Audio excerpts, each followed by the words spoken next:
Hello friends, இன்றைக்கு செம்ம சூப்பர்பான ஒரு ரெசிபிங்க. அதாவது எப்போமாவது உங்களுக்கு டிஃப்ரெண்ட்டாக நம்ம ஊர் ஸ்டைலே சாப்பிட்டு போர் அடிச்சிட்டுனா டிஃப்ரெண்ட்டாக சாப்பிடணும் அப்படின்னு நினச்சிங்கன்னா இந்த ரெசிப்பியை ட்ரை பண்ணி பாருங்கள். ரியலி வேறு லெவல் டேஸ்ட்டில் இருக்கும்.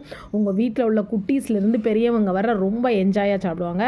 நீங்கள் இது ஒரு 10 மினிட்ஸில் செஞ்சு முடிச்சிடலாம். நான் ஒரு அடிகனமான பாத்திரம் அடுப்பில் வச்சுருக்கேங்க. தேவையான அளவு எண்ணெய் விட்டுட்டு 2 ரெட் சில்லி சின்னதாக இந்த மாதிரி கட் பண்ணி போட்டுக்கோங்க. அப்புறம் 2 பல் பூண்டு சின்னதாக கட் பண்ணி இந்த மாதிரி போட்டுக்கோங்க. லைட்டாக ப்ரௌன் ஆனதும் ஒரு பெரிய வெங்காயத்தை சின்னதாக கட் பண்ணி இந்த மாதிரி போட்டு நல்லா வதக்கிடுங்க.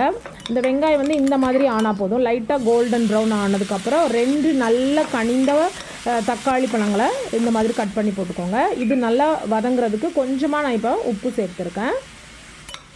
இந்த ரெசிபி ரொம்ப ஒரு குயிக்காக நீங்கள் செஞ்சு முடிச்சிடலாம். அதே சமயத்தில் சாப்பிட்றதுக்கு ரொம்பவே யம்மியாக இருக்குங்க. இப்போ நான் இதை மூடி வச்சுட்டு ஒரு 3 நிமிஷம் மூடி வச்சுட்டு எடுத்துருக்கேன். பாருங்கள், இது இந்த டொமேட்டோஸ்லாம் நல்லா வெந்துட்டு இதுக்கப்புறமா நம்ம பெரிய கத்திரிக்காய் இருக்கலாம். இந்த பெரிய கத்திரிக்காவை சின்ன கத்திரிக்காயும் நீங்கள் பண்ணலாம். பட் பெரிய கத்திரிக்காயில் ரொம்பவே டேஸ்ட்டாக இருக்கும். அதை நல்லா குட்டி குட்டியாக கட் பண்ணி போட்டுருந்தேன். ஒரு மீடியம் சைஸ் கத்திரிக்காய், அதில் கொஞ்சமாக ஆயில் விட்டுட்டு நல்லா மிக்ஸ் பண்ணி மூடி வச்சு குக் பண்ணுங்கள். இப்போ ஒரு 5 நிமிஷத்துக்கு அப்புறம் நான் ஓப்பன் பண்ணி பார்த்துருக்கேன். திரும்ப லைட்டாக கிளறி விட்டுட்டு திரும்பியும் நல்லா ஸ்லோ ஃபயர்லேயே வச்சு குக் பண்ணி எடுத்துக்கோங்க, இல்லைன்னா அடி பிடிச்சிரும். இப்போ பாருங்கள், இது ரெடி ஆகிட்டு அவ்வளோதான். இதில் நம்ம கொஞ்சமாக உப்பு மட்டும்தான் போட்டு நம்ம வதக்கி எடுத்துருக்கோங்க. இப்போ இது ரெடி ஆகிட்டு நான் வேறு ஒரு பவுலில் மாற்றிட்டேன்.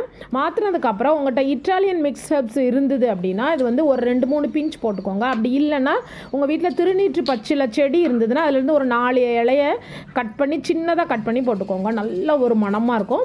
அப்புறம் கொஞ்சமாக ரோஸ்மெரி போட்டுக்கோங்க. அப்புறம் அது இல்லைனாலும் பரவாயில்ல. இப்போ மேலே நான் சீஸ் துருவி போட்டிருக்கேன். செடார் யூஸ் பண்ணியிருக்கிறேன். இதை நல்லா மிக்ஸ் பண்ணி விட்டுருக்கேன். இந்த ஸ்டேஜில் 1 டீஸ்பூன் கெச்சப் கூட நீங்கள் மிக்ஸ் பண்ணிக்கலாம். ரொம்பவே சூப்பராக இருக்கும். இப்போ ஒரு சப்பாத்தியில் இதை எடுத்து வச்சுட்டு இது மேலே கொஞ்சம் மொசரல்லா போட்டு ரோல் பண்ணி சாப்பிட்டிங்கன்னா ஹெவன். அவ்வளோ ஒரு டேஸ்ட்டில் இருக்குங்க. கண்டிப்பாக ட்ரை பண்ணுங்கள். தேங்க்யூ.